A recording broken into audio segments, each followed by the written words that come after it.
आज़ाद कश्मीर के आम इंतखाबात पहले मरहले में मीरपुर डिवीजन के ज़िला कोटली की 6 कानून साज असम्बली नशिस्तों पर पोलिंग जारी। मुख्तलिफ हल्कों में मुस्लिम लीग नून, पाकिस्तान पीपल्स पार्टी, इस्तेहकाम पाकिस्तान पार्टी, जमात इस्लामी और आज़ाद उम्मीदवारों के दरमियान सख्त मुकाबले का इम्कान। LA8 से LA13 तक मुतअद्दिद अहम सियासी शख्सियात मैदान में, कई नशिस्तों पर कांटे का इंतखाबी मार्का मुतवक्के।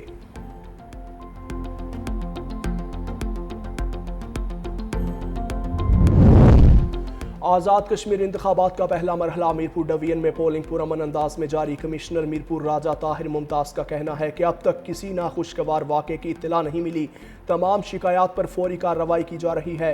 DIG कामरान अली के मुताबिक तमाम पोलिंग स्टेशन पर हसासियत के मुताबिक सख्त सिक्योरिटी इंतजाम नाफिज हैं। आवाम को पुरअमन और शफाफ इंतखाबी माहौल फराहम किया जा रहा है।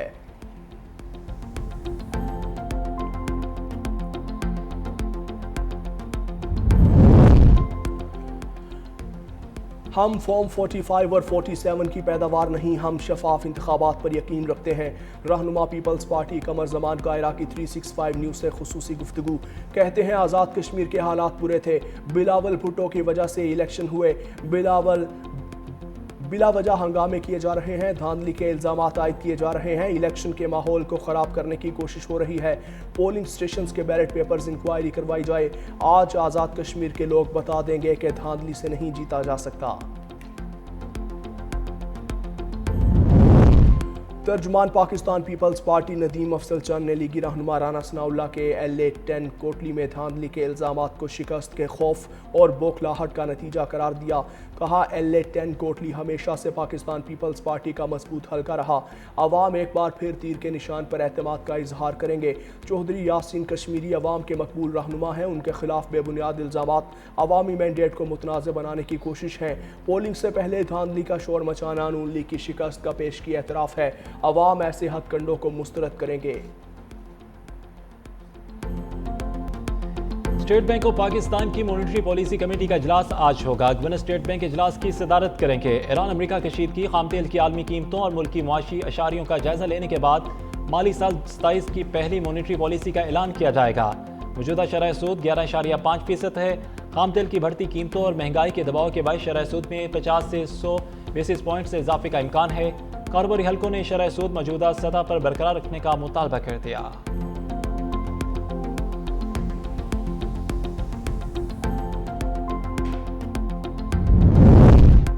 पाकिस्तान स्टॉक एक्सचेंज में कारोबारी हफ्ते का शानदार आगाज। 100 इंडेक्स में 4,579 पॉइंट्स का जबरदस्त इजाफा।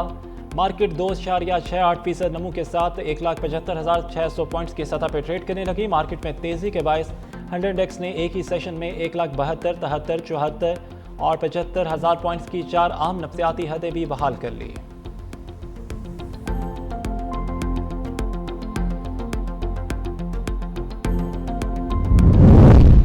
अफगानिस्तान के सूबा बदख्शां में तालिबान और मुखालिफ मुसल्लह ग्रुप के दरमियान झड़पें, सिक्योरिटी सूरत-ए-हाल कशीदा। अफगानिस्तान फ्रीडम फ्रंट ने दावा किया कि काबुल से बदख्शां जाने वाले तालिबान के फौजी काफिले को रॉकेट हमले से निशाना बनाया गया।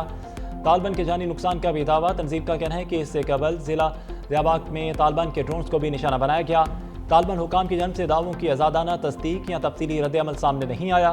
बाज़ अफगान मुबसरीन का कहना है कि बदख्शां में हालिया वाक़यात तालिबान मुखालिफ सरगर्मियों में इजाफे के अकास हैं।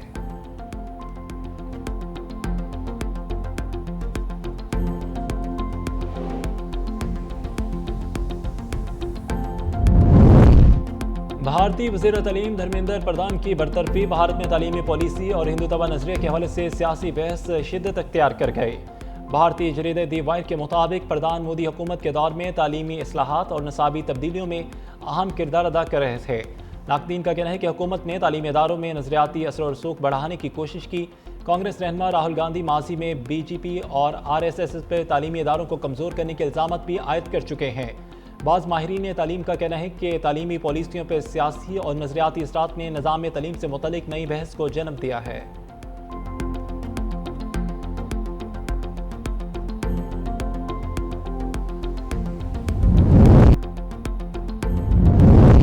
अमरीकी सेनेटर बर्नी सैंडर्स की गजा सूरत-ए-हाल पर अमरीका और इसराइल पर शदीद तनकीद। कहा कि गजा में जारी बुरहान में अमरीका बराबर का शरीक है। अमरीका ने इसराइल को अरबों डॉलर की फौजी इमदाद फराहम की। और सेनेटर बर्नी सैंडर्स का कहना है कि आलमी कवानीन की खिलाफ वर्जी के इल्ज़ाम के बावजूद अमरीका ने इसराइल की हमायत जारी रखी। जंगबंदी के बावजूद गजा में फौजी कार्रवाइयाँ, पेशकदमी और नई फौजी चौकियाँ कायम करने का सिलसिला भी जारी है। गजा के बेशतर रहायशी मकान तबाह या मुतासर हो चुके हैं। लाखों अफराद मुनासिब रहायश, तालीम और खुराक से महरूम हैं।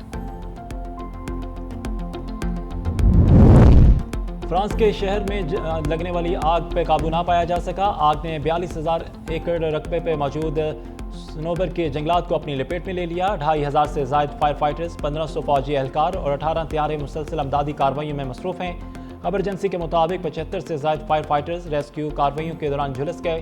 2,20,000 से ज़्यादा अफराद को महफूज मकामात पे मुंतकिल कर दिया गया है। ईरान अमेरिका के साथ मुज़ाकरात जारी रखने पर तैयार। अल अरबिया ज़राए के मुताबिक मुज़ाकरात का दौर जनेवा, दोहा या इस्लामाबाद में हो सकता है। कहा मुज़ाकरात इस्लामाबाद मफाहमती यादाश्त के मुताबिक जारी रहने चाहिए। ईरान सबसे पहले अपने हुर्मुज़ मामले पर बातचीत करना चाहता है।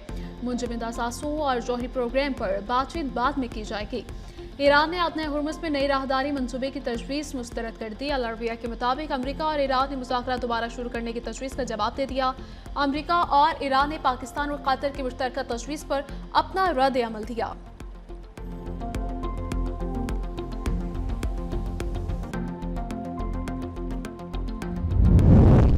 ईरान और अमेरिका का हमले रोकने का ऐलान। अमेरिकी सदर ट्रंप ने ईरान पर जारी फ़ज़ाई हमले रोकने का हुक्म दे दिया। अमेरिकी मीडिया के मुताबिक तकरीबन 2 हफ्तों से रोजाना की बुनियाद पर जारी फौजी कार्रवाइयों के बाद सदर ट्रंप ने नए हमलों की मंजूरी देने से इनकार कर दिया।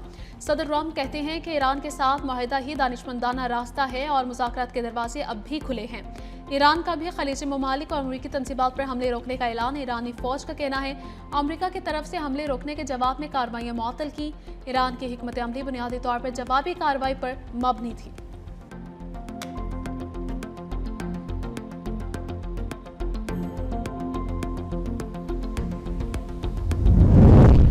ओमान और ईरान में अपने हुर्मुज़ पर मुआहिदा तय पाने का इम्कान। अमरीकी मीडिया का दावा। ईरानी वज़ारत ख़ारिजा के तर्जमान इस्माइल बकाई ने कहा कि अपने हुर्मुज़ में ईरान और ओमान के दरमियान अहम मुज़ाकरात बातचीत मुस्बत और नतीजा खेज रही।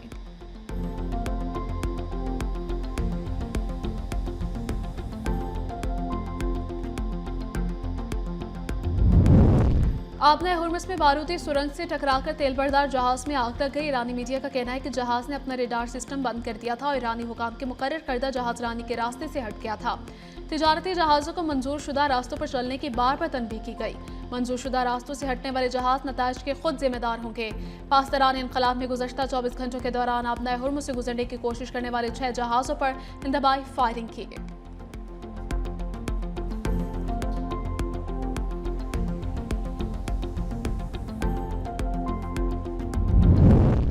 ईरान के साथ जंग के बायस अमरीका असलहा ज़खायर में कमी। अमरीका की आला अस्करी क़यादत ने सदर डोनाल्ड ट्रंप को खदशात से आगाह कर दिया। व्हाइट हाउस में नायब सदर JD वांस और जॉइंट चीफ ऑफ स्टाफ के चेयरमैन जनरल डेनकिन की ब्रीफिंग। जनरल डेनकिन ने असलहे के ज़खायर में कमी की निशानदही की। माहिरीन के मुताबिक अमरीकी असलहा ज़खायर को ईरान जंग से पहले की सतह पर वापस लाने में 2 से 5 साल लग सकते हैं।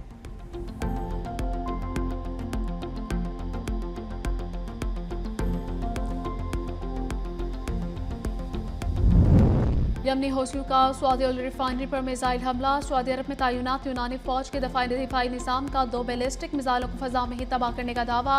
खबर एजेंसी के मुताबिक मिसाइल सऊदी शहर यंबा में तेल की रिफाइनरीज को निशाना बनाने के लिए फायर किए गए थे। यूनानी फजाई दिफाई निज़ाम ने बर वक्त कार्रवाई करते हुए दोनों मिसाइलों को रोक लिया। ताहम एक इलाके में मलबा गिरने से आग भड़क उठी। फ्लाइट ऑपरेशन मुतअद्दिद परवाजों का रुख मोड़ दिया गया। सऊदी हुकाम की शहरियों से घरों में रहने की अपील।